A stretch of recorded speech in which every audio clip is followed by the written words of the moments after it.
Meus queridos, tudo bem? Professor Marcos aqui. Então, dando continuidade aos nossos estudos, vamos continuar no capítulo de níveis de organização do corpo humano.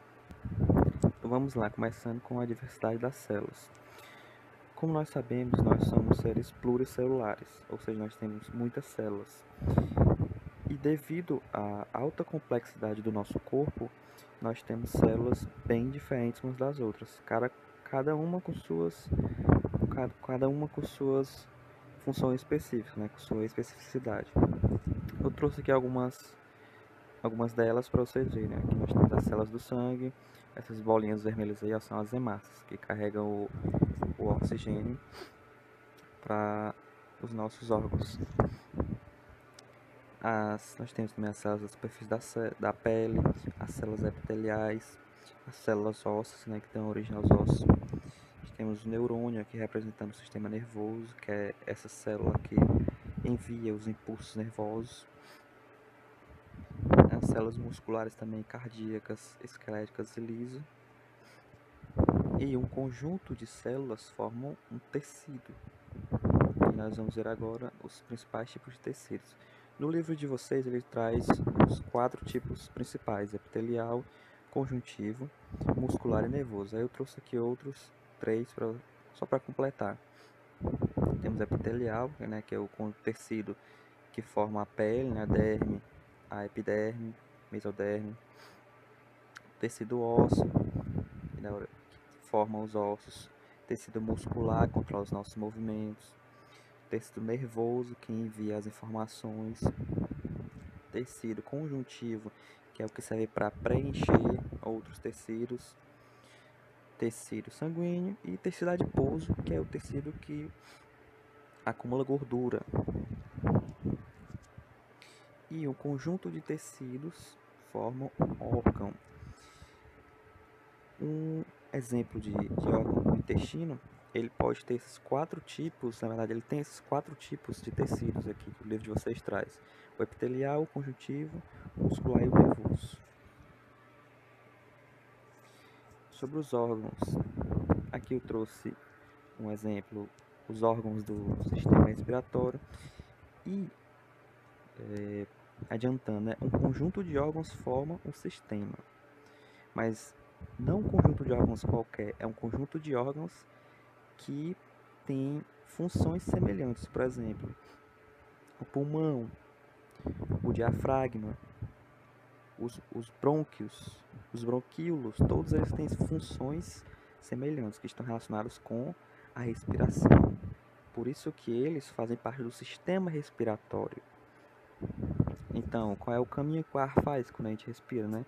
Ele entra pela cavidade nasal, passa pela faringe, pela laringe, que é uma portinha que impede que quando a gente está comendo, o alimento entre no nosso pulmão, e quando isso acontece, a gente tem uma resposta súbita, uma resposta rápida de tossir para que o alimento saia de lá. Passa depois pela traqueia, e quando a gente está comendo essa portinha, que é a laringe, ela bloqueia para que o alimento não entre. Depois da traqueia vem os brônquios, o brônquio. Depois ele passa, é isso, ele já está entrando no pulmão. Depois ele passa pelos bronquíolos. E depois pelos alvéolos. E aqui embaixo dele tem o diafragma, né? A gente sente o diafragma quando a gente está soluçando, né? Que o diafragma não está com o movimento correto, né? Quando a gente inspira, o diafragma se contrai, liberando espaço para que o pulmão ele infle, né?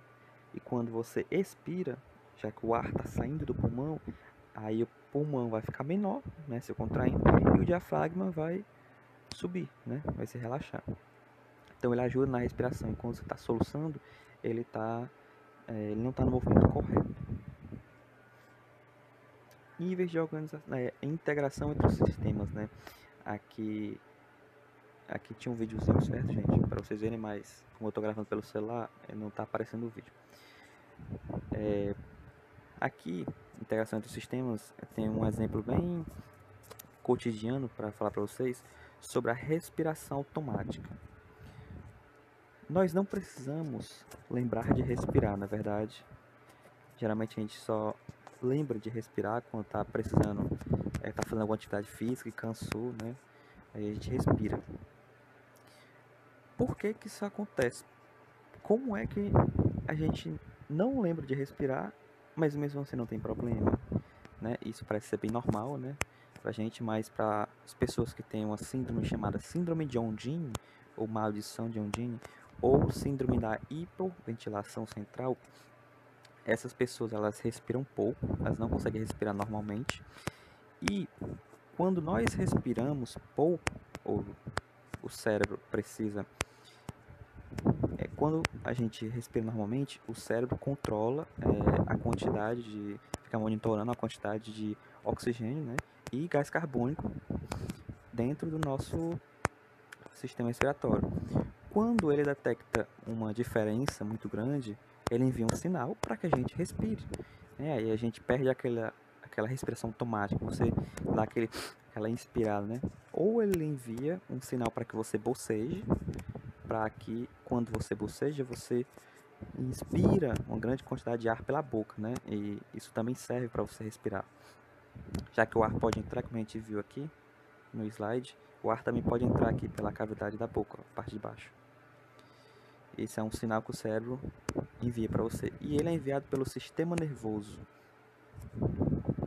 Ele é enviado pelo sistema nervoso. Então aí a gente tem a integração entre o sistema nervoso e o sistema respiratório, né? Quando você se esquece, quando o seu cérebro nota que tem pouca quantidade de oxigênio no seu sistema respiratório, no seu sangue, daí ele envia um sinal. Então o seu cérebro envia um sinal pelo sistema nervoso e o seu sistema respiratório vai entrar em ação para que você inspire, né, mais oxigênio. E essa integração entre os dois é que faz com que a gente possa se dar ao luxo de esquecer de respirar, né? O que não acontece com as pessoas que têm a síndrome de Ondine. Como elas respiram pouco, elas não conseguem respirar normalmente e elas têm um problema no sistema nervoso em que o sistema nervoso não envia essa informação para que elas respirem mais profundamente. Então elas respiram pouco, elas não têm noção de que o oxigênio no corpo delas está pouco e elas não sabem disso porque o sistema nervoso é quem dá esse sinal e ele não consegue enviar essa mensagem. Então isso põe em risco a vida delas. Quando você está, por exemplo, dormindo de bruscos, é comum você ter um sonho que você está caindo de um penhasco, de algum canto assim, e você acorda, né? Isso é um sinal de que o seu cérebro mandou para você respire, porque você não está conseguindo respirar direito. O seu pulmão não está conseguindo inflar o suficiente para receber a quantidade necessária de ar. Então esses são dos exemplos, né, cotidianos de integração entre sistemas, né? Tem vários, mas esse é um dos mais comuns, a integração entre o sistema nervoso e o sistema respiratório. Então é isso, pessoal. Até a próxima aula. Qualquer dúvida, pode me chamar no privado.